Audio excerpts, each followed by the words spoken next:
Nama Aisyatin Kamilah. Selanjutnya, saya akan menjelaskan tentang karakteristik partikel beta. Karakteristik partikel beta itu ada 5. Yang pertama yaitu terdiri atas elektron dan positron yang berasal dari inti atom.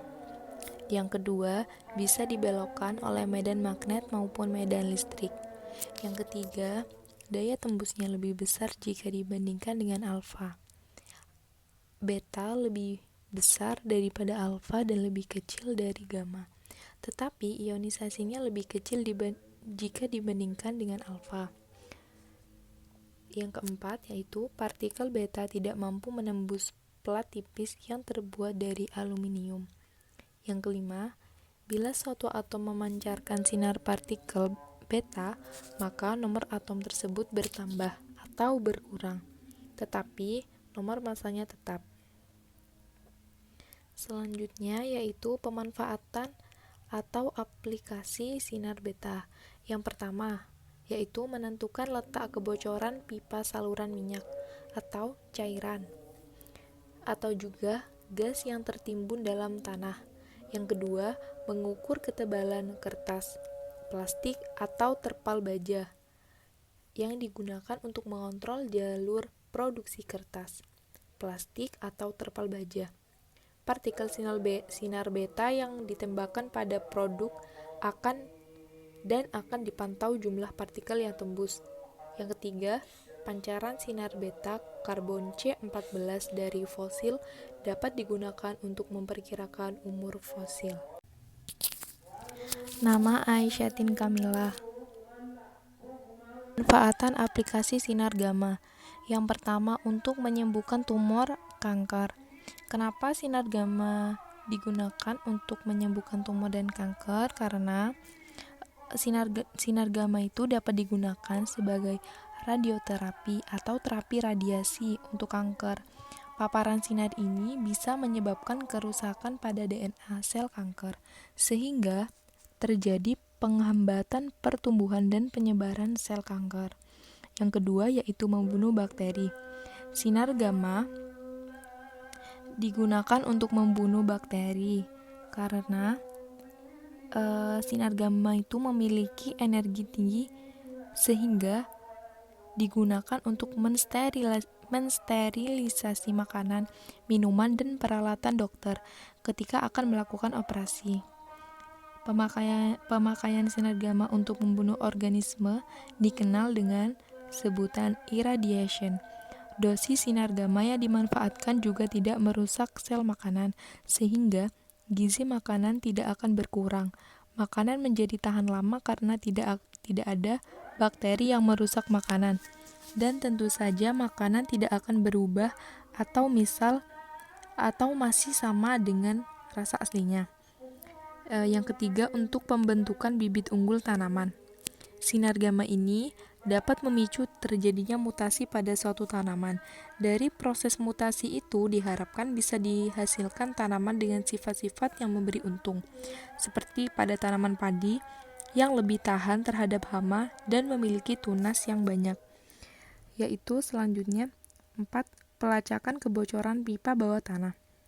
Suatu zat yang dapat memancarkan sinar gamma dilarutkan pada air dan dialirkan pada pipa bawah tanah. Kemudian, permukaan tanah di atas pipa diperiksa dengan Geiger counter.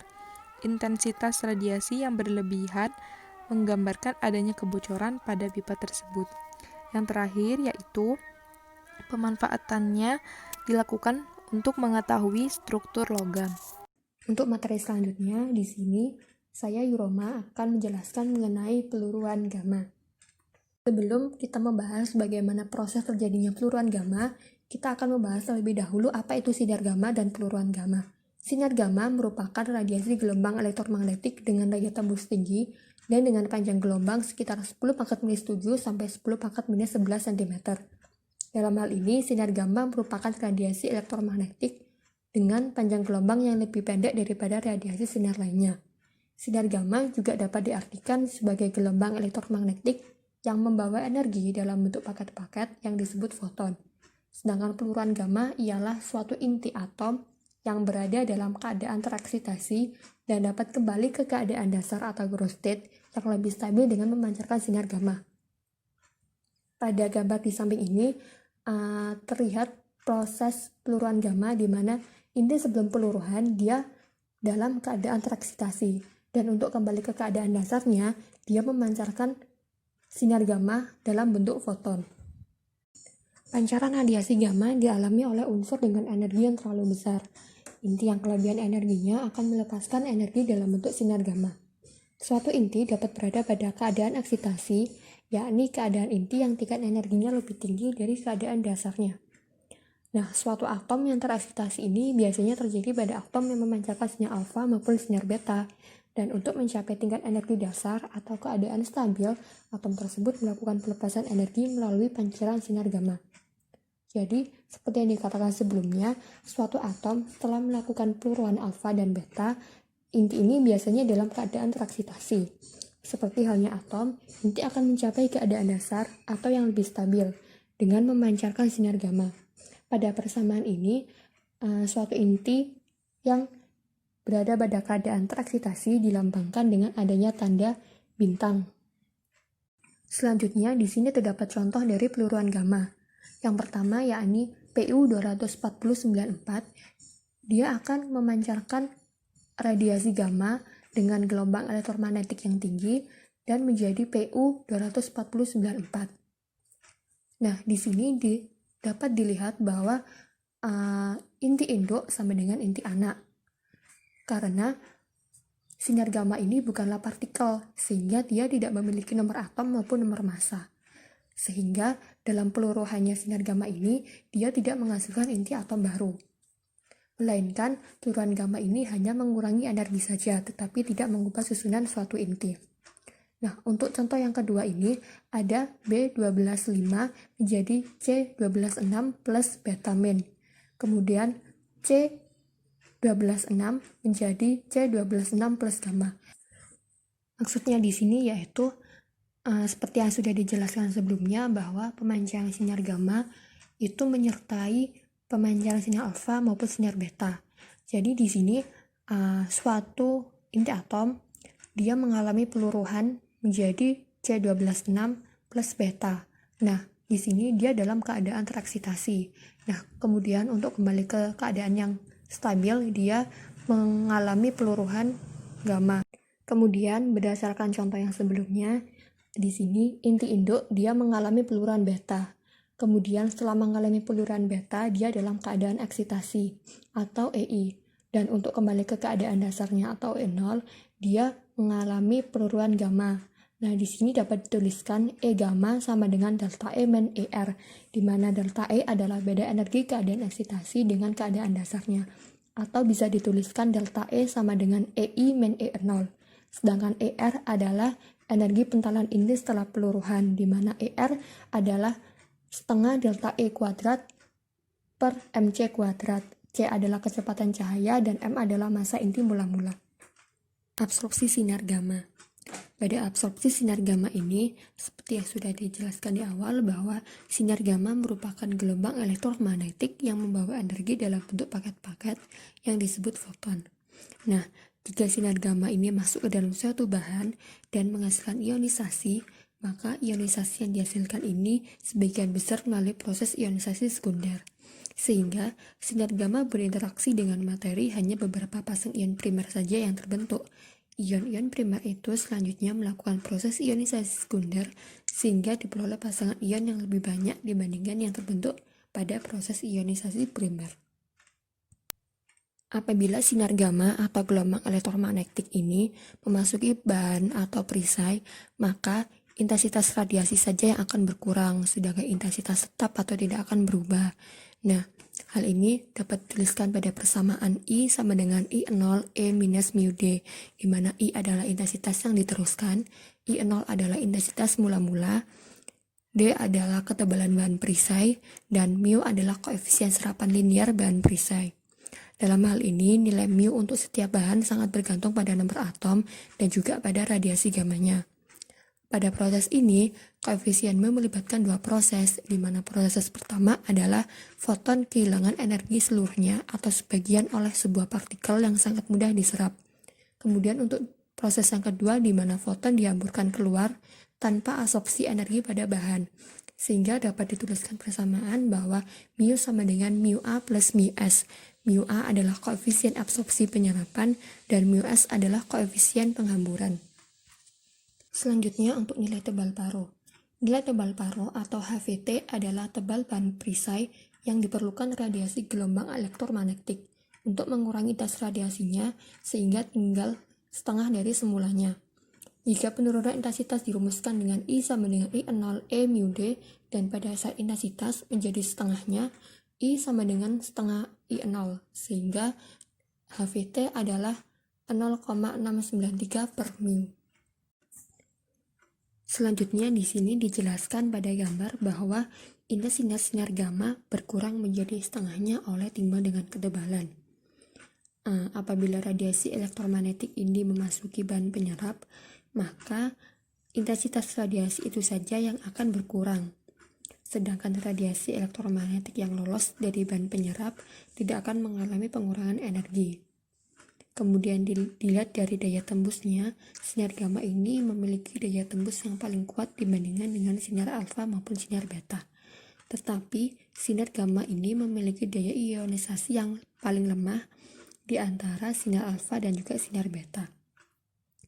Kemudian karena sifatnya sebagai gelombang elektromagnetik ini, maka kecepatan sinar gamma sama dengan kecepatan cahaya di udara.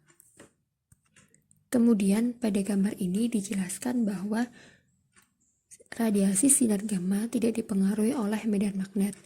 Terlihat bahwa ketika radiasi sinar gamma ini melewati medan magnet, dia tidak dibelokkan, tetapi tetap lurus ke plat fotografi. Interaksi radiasi sinar gamma dengan materi. Pada interaksi ini, ada 3 proses utama yang dapat terjadi apabila radiasi gamma melewati bahan, yaitu efek fotolistrik, hamburan Compton, dan produksi pasangan. Di mana ketiga proses ini akan melepaskan elektron yang nantinya akan mengionisasi atom-atom lain dari bahan tersebut. Kemudian, peluang terjadi interaksi antara radiasi gamma dengan bahan ini ditentukan oleh koefisien absorpsi linear atau mu. Nah, karena penyerapan intensitas gelombang elektromagnetik ini melalui 3 proses utama, maka nilai koefisien absorpsi linear mu dapat ditentukan dengan ketiga proses ini, di mana mu T sama dengan mu F plus mu C plus mu PP. Mu T berarti koefisien absorpsi total dari radiasi sinar gamma ini, dan mu F adalah koefisien absorpsi linear untuk efek fotolistrik, mu C untuk hamburan Compton, dan mu PP untuk produksi pasangan. Yang pertama adalah efek fotolistrik. Efek fotolistrik merupakan peristiwa diserapnya energi foton seluruhnya oleh elektron yang terikat kuat oleh suatu atom, sehingga elektron tersebut terlepas dari ikatan atom. Nah, elektron yang terlepas ini dinamakan fotoelektron. Kemudian, efek ini lebih mengutamakan foton penembak dengan energi yang rendah, di mana foton penembak ini diserap oleh satu elektron pada atom. Efek fotolistrik ini terutama terjadi antara 0,01 MeV sampai 0,5 MeV. Kemudian, efek fotolistrik ini umumnya terjadi pada materi dengan Z yang besar atau pada nomor atom yang besar, seperti tembaga. Contohnya Z sama dengan 29. Kemudian di sini dijelaskan kembali pada gambar bahwa ketika foton hilang atau foton diserap oleh satu elektron, maka elektron tersebut menghilang atau terlepas dari ikatan atom. Nah, energi foton yang datang sebagian besar berpindah ke elektron fotolistrik dalam bentuk energi kinetik elektron, dan sebagian lagi digunakan untuk melawan energi ikat elektron. Sehingga hal ini dapat dirumuskan bahwa K sama dengan HF min W0. K berarti energi kinetik fotoelektron, HF adalah energi foton penembak, dan W0 adalah energi ikat elektron. Proses yang kedua adalah hamburan Compton. Hamburan kompon terjadi apabila foton dengan energi F berinteraksi dengan elektron bebas dan dihamburkan dengan energi yang lebih rendah. Dalam hamburan kompon ini, energi foton yang datang yang diserap atom diubah menjadi energi kinetik elektron dan juga foton hamburan. Untuk energi dari hamburan kompon ini sekitar 0,1 MeV sampai 10 MeV. Pada hamburan kompon ini merupakan proses di mana foton penembak berinteraksi dengan elektron bebas dan dihamburkan dengan energi yang lebih rendah. Kemudian apabila gamma ini menembus elektron tersebut, maka berdasarkan hukum kekekalan momentum, tidak mungkin elektron akan dapat menyerap seluruh energi foton gamma. Foton gamma hanya akan menyerahkan sebagian energinya kepada elektron dan kemudian terhambur menurut sudut psi terhadap arah gerak foton gamma yang mula-mula. Kemudian ketika foton datang, foton ini menyimpang dari arah semula dan elektron terlepas menuju arah yang lain. Padahal ini diketahui bahwa panjang gelombang dari foton terhambur lebih besar daripada panjang gelombang semula. Selain itu, sudut penyimpangan terhambur ini dimisalkan dengan psi, maka semakin besar sudutnya, maka panjang gelombang yang terhambur akan semakin melebar pula. Pada proses hamburan kompon ini pula, foton tidak akan hilang seperti pada efek fotolistrik sebelumnya, hanya saja arah dan besar energinya yang berubah. Yang ketiga adalah produksi pasangan. Pada produksi pasangan ini terjadi karena interaksi antara foton dengan medan listrik dalam inti atom berat. Jika interaksi itu terjadi, maka foton akan lenyap, dan sebagai gantinya akan timbul sepasang elektron positron. Kemudian, karena massa diam elektron ekivalen dengan energi 0,51 MeV, maka produksi pasangan ini hanya dapat terjadi pada energi foton lebih dari sama dengan 1,02 MeV. Selanjutnya di sini dijelaskan kembali pada gambar bahwa produksi pasangan terjadi dari perilaku suatu radiasi gamma di dalam medan listrik inti atom. Nah, untuk beralih bentuk menjadi pasangan elektron dan positron ini, radiasi gamma yang sisa akan dihamburkan. Proses ini memiliki suatu syarat di mana foton haruslah memiliki energi ambang tertentu agar proses ini dapat berlangsung. Energi gambang itu adalah energi maksimal yang harus dimiliki elektron agar terjadinya proses pembentukan pasangan. Kemudian untuk energi ambang proses ini adalah sama dengan 2m0c². Hal ini mengungkapkan bahwa jika foton energinya lebih besar dari 1,02 MeV, mendumbuk sebuah logam dengan Z atau nomor atom yang tinggi, maka foton hilang dan pada posisinya terbentuklah pasangan elektron positron. Produksi pasangan terjadi pada inti dan kekekalan energi dan dapat dinyatakan dengan persamaan Hν sama dengan 2m0c² plus E positif plus E negatif plus E nup, di mana Hν adalah energi foton penumbuk, 2m0c² adalah energi yang ekivalen dengan massa diam elektron dan positron, dan E positif, E negatif, dan E nup adalah energi kinetik elektron positron dan inti terhambur. Nah, oleh karena massa inti sangat besar, sehingga dihasilkan energi kinetik yang sangat kecil, maka E nup dapat diabaikan, dan persamaannya menjadi Hν plus 2m0c² plus E positif plus E negatif. Assalamualaikum warahmatullahi wabarakatuh. Saya Aisyatin Kamila. Baik, selanjutnya di sini saya akan menjelaskan tentang radioaktivitas alam. Sebelumnya, apa sih radioaktivitas itu? Radioaktivitas itu adalah kemampuan inti atom yang tidak stabil untuk memancarkan radiasi dan berubah menjadi inti yang stabil. Proses perubahan ini disebut dengan peluruhan, dan inti atom yang tidak stabil disebut radionuklida. Materi yang mengandung radionuklida disebut dengan zat radioaktif. Apa sih peluruhan itu? Peluruhan itu ialah perubahan inti atom yang tidak stabil menjadi inti atom yang lain, atau berubahnya suatu unsur radioaktif menjadi unsur yang lain. Selanjutnya, Jika kita membahas tentang peluruhan, maka akan ada hubungannya dengan waktu paro atau T setengah. Waktu paro adalah waktu yang diperlukan oleh suatu radionuklida untuk meluruh, sehingga jumlahnya menjadi setengah. Radionuklida mempunyai sifat yang khas atau unik untuk masing-masing inti. Peristiwa pemancaran radiasi suatu radionuklida sulit untuk ditentukan, tetapi untuk sekumpulan inti yang sama, boleh jadi peluruhannya dapat diperkirakan. Waktu paro bersifat khas terhadap setiap jenis inti. Jadi, setiap jenis inti itu mempunyai waktu paro yang berbeda-beda. Laju pancaran radiasi dalam satuan waktu disebut dengan konstanta peluruhan I, dan secara matematik hubungan antara I dan waktu paro dinyatakan dengan I sama dengan 0,693 per T setengah. Selanjutnya, yang kita bahas tadi di awal, ada yang namanya radionuklida. Sebenarnya, radionuklida itu apa? Nah, radionuklida atau biasa disebut radioisotop adalah suatu isotop dari zat radioaktif.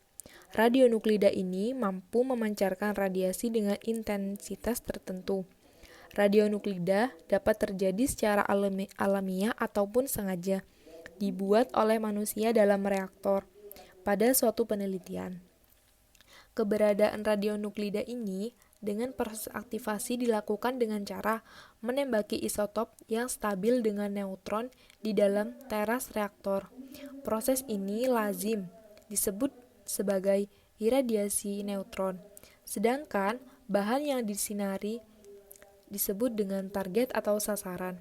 Neutron yang ditembakkan akan masuk ke dalam inti atom target sehingga jumlah neutron dalam inti target tersebut akan bertambah. Peristiwa ini dapat mengakibatkan tidak stabilan inti atom sehingga sifatnya berubah menjadi radioaktif. Banyak isotop buatan yang dapat dimanfaatkan, antara lain ada Na24, P32, Cr51, Tc99, I131. Selanjutnya, ada macam-macam radioaktivitas. Selanjutnya, macam-macam radioaktivitas. Yang pertama ada radioaktivitas alami dan yang kedua ada radioaktivitas buatan. Radioaktivitas alami ada dua. Yang pertama yaitu radioaktivitas primordial dan yang kedua yaitu radioaktivitas yang berasal dari radiasi kosmik. Yang pertama, mari kita bahas tentang radioaktivitas primordial. Radioaktivitas primordial itu apa sih? Pada litosfer, banyak terdapat inti radioaktif yang sudah ada bersamaan dengan terjadinya bumi, yang tersebar secara luas yang disebut dengan radionuklida alam. Radionuklida kan sudah dijelaskan pada di awal tadi. Apa itu radionuklida? Radionuklida primordial dapat ditemukan juga di dalam tubuh manusia, terutama radioisotop yang terkandung dalam kalium alam. Radionuklida alam banyak terkandung dalam berbagai macam materi dalam lingkungan, misalnya dalam air, tumbuhan, kayu, bebatuan, dan bahan bangunan. Selanjutnya yang kedua yaitu radioaktivitas yang berasal dari radiasi kosmik. Pada saat radiasi kosmik masuk ke dalam atmosfer bumi, terjadi interaksi dengan inti atom yang ada di udara yang menghasilkan berbagai macam radionuklida. Yang paling banyak dihasilkan adalah H3 dan C14. Kecepatan peluruhan dan kecepatan pembentukan radionuklida adalah seimbang, sehingga secara teoritis jumlahnya di alam adalah tetap atau tidak berubah. Berdasarkan fenomena tersebut, maka dengan mengukur kelimpahan C14 yang ada dalam suatu benda, dapat ditentukan umur dari benda tersebut dan metode penentuan umur ini dinamakan penanggalan karbon atau carbon dating. Selanjutnya, radionuklida yang terbentuk oleh radiasi kosmik yaitu jika intinya H3, maka waktu paronnya itu 12,3 tahun. Jumlah atom yang dihasilkan per satuan luas permukaan bumi per satuan waktu ialah 0,25. Jumlah keseluruhan di bumi adalah 34.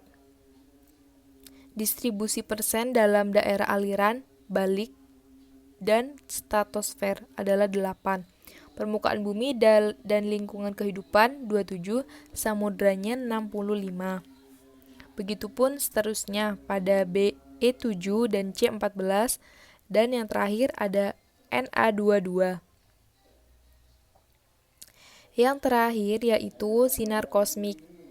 Dalam astrofisika, sinar kosmik itu adalah radiasi dari partikel bermuatan berenergi tinggi yang berasal dari luar atmosfer bumi. Sinar kosmik dapat berupa elektron, proton, dan bahkan inti atom seperti besi atau yang lebih berat lagi. Kebanyakan partikel-partikel tersebut berasal dari proses-proses energi tinggi di dalam galaksi, misalnya seperti supernova. Dalam perjalanannya, sinar kosmik berinteraksi dengan medium antar bintang. Dan kemudian, atmosfer bumi sebelum mencapai detektor, hampir 90% nilai kosmik yang tiba di permukaan bumi adalah proton, sekitar 9% partikel alfa dan 1% elektron. Itu adalah gambar dari sinar kosmik. Ada proton, sinar kosmik primer, sinar kosmik sekunder, cascade shower, ada litosfer. Baik, terima kasih. Dan mohon maaf apabila ada penjelasan yang kurang dan mungkin ada salah perkataan dalam penjelasan kami. Apabila ada pertanyaan bisa langsung ditanyakan di grup. Sekian dan terima kasih. Mungkin itu dari kami, dari kelompok 5. Assalamualaikum warahmatullahi wabarakatuh.